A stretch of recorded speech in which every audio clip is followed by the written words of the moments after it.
Hey everyone, Brian. It's August 30th. It's pretty much the end of the summer here, and one more trading day for the quarter tomorrow, and we'll see where things go from here. But lots of interesting things going on, some interesting signals in the marketplace that we'll talk about here shortly.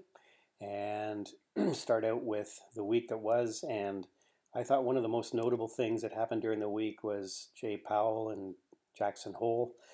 He mentioned something about letting inflation run up around in and around 2%. And I thought that was quite interesting because I think we're already seeing lots of evidence of inflation in the market, even though we're not maybe necessarily seeing it in the numbers. Ag products are all bottoming. Prices on those are bottoming. If you take a look at all those charts, I'm not going to bring them up, but if you look at corn, wheat, they're all looking like they're starting to turn higher. You can certainly see that in this DVA trade I'm in, and it's one of the reasons I took the trade.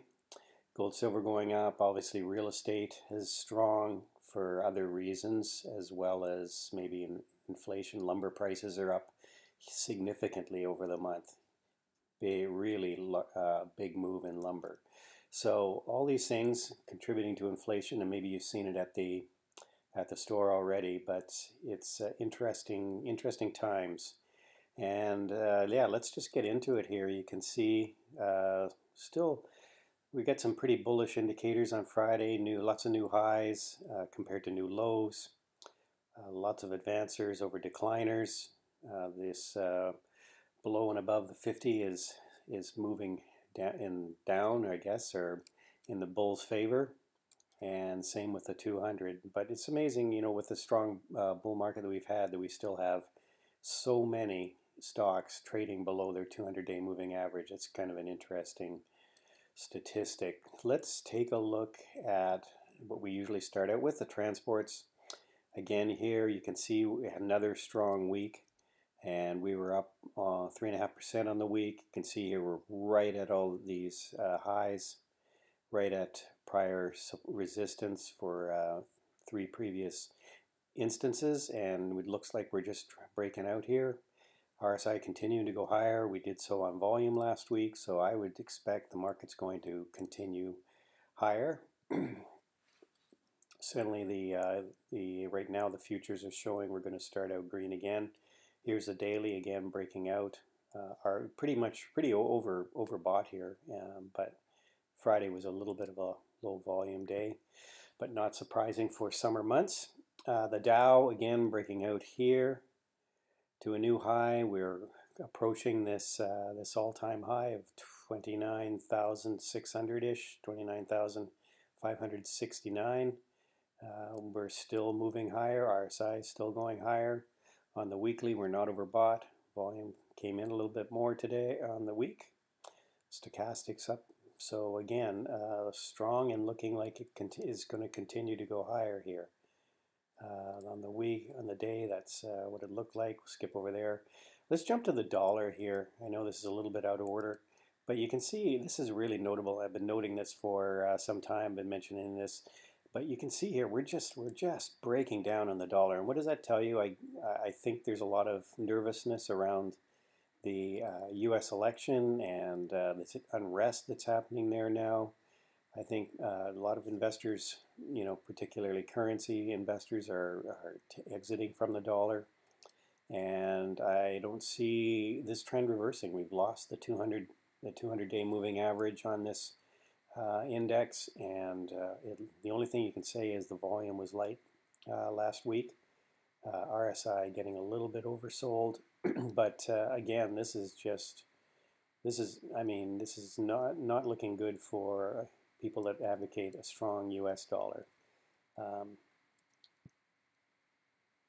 Again, may have something to do with the amount of debt that is being racked up, but investors are not rushing to the U.S. dollar for safety trade in currencies. They're going everywhere else. So the SPY, again, here we got the SPY breaking out. Of course, sorry, let's back up. The dollar implications for a lower dollar are all high commodity prices, or commodity prices are going to move higher. So we're going to see probably gold, silver, all the ag prices, and again, that's probably contributing to the strength in a lot of the commodity prices that we're seeing. So you can see here SPY on the week breaking out again. We're up another 3.25% on the week, new high. 20's just broken through the 50. So all the moving averages are moving up. All you can say is here volume is kind of average for, we haven't had any spike in volume. SPY on the daily, just a continuation higher, and the NASDAQ just, again, that's where all the strength is in the technology side of things. And again, trend is your friend. It still looks like it's going to go higher, although we are getting into really overbought conditions even on a weekly chart. Let's take a look at the daily as well. It's probably going to be just as overbought here. So volume was light on Friday. The trend is your friend, and it looks like the trend continues to be higher. IWM, I think the IWM looks like it's on the verge of breaking out here. We've got lots of areas of prior resistance here before this breakout and failed breakout. But I think next week it looks like we are going to go higher on the IWM. Actually, let's skip to here it is. So let's drill down and look at a 4-hour chart. I always like to look at different time frames to get different perspectives on things. So you can see here we were in an uptrend, and now we've been in this long period of consolidation. You can almost see a bull flag here. Here's the top of the candles. Here's the bottom, and now looks like we are breaking out here to the upside on the 4-hour chart. You can see here RSI turning up, just holding this 20 moving average. MACD is looking like it's going to cross. Stochastics heading higher. So I think it looks like IWM might be a good place to be in the in next week as we move higher. Let's look at the VIX. We look at the weekly chart first. This is the only thing that this again makes me wonder. I think obviously, I think mentioned on Wednesday that people are starting maybe to take some options positions, hedging their bets. We've had this huge run in a lot of the indexes, and now people are just taking out insurance, if you want to call it that, on using options, maybe selling calls, maybe buying puts just to protect their positions. So you can see here we've had a stabilization of the VIX, meaning options are getting to be a little bit more pricey here. And you can see here even this is the 10-year. Sorry. See if we can go back to the see if we can find the daily here quickly. Again, up on Thursday, a little bit off on Friday, but still looks like it's sort of making higher lows here. So be interesting to watch the VIX and see what it does.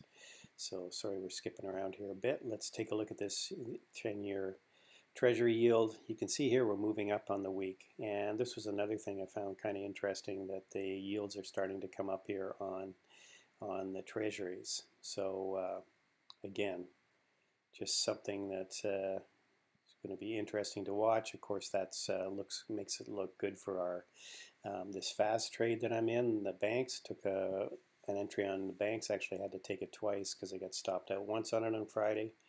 But let's talk about actives. You can see here I'm still in this DBA trade from under $14 and moving up nicely. Again, we talked about this, the ag trade. That's what this is, the agriculture fund.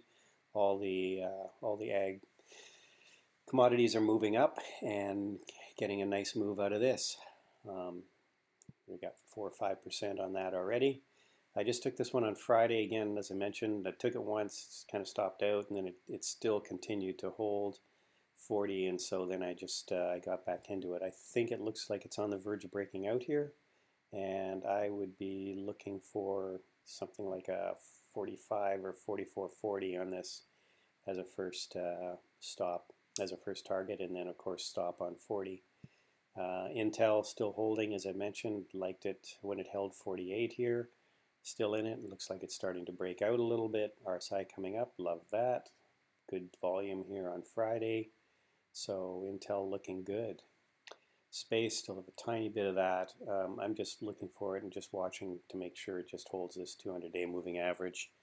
If it breaks down below that, we'll have to stop out, but it's held this 200 before. So again, as we get closer to sort of some newsworthy events, like the final approval of the flight of their spacecraft, and maybe we'll get a nice run on that. So just getting in early, take advantage of that move. Let's take a look at some stocks kind of watching. You can see here BABA. I think BABA got really close to 300 here. I think we're putting in a bit of a flag, and we're probably going to go higher.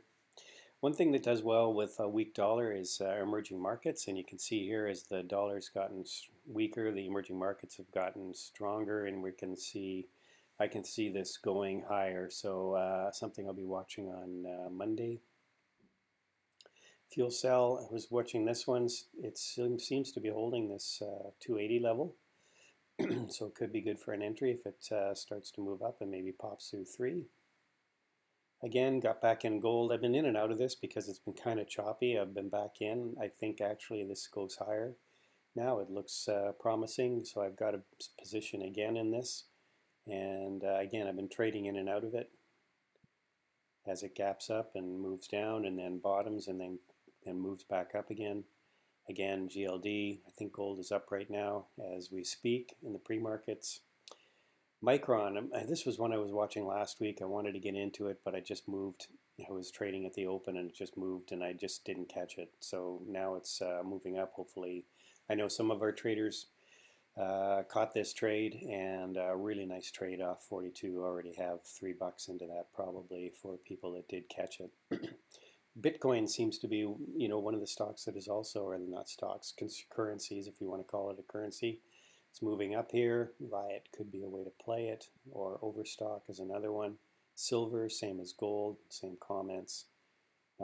Watching for oil to break out here because that is the one commodity that maybe hasn't really moved much. So keeping an eye on that. Let's take a look at Overstock because Overstock's pretty much a classic Bitcoin play. So it's been pulling back a bit here. Interesting.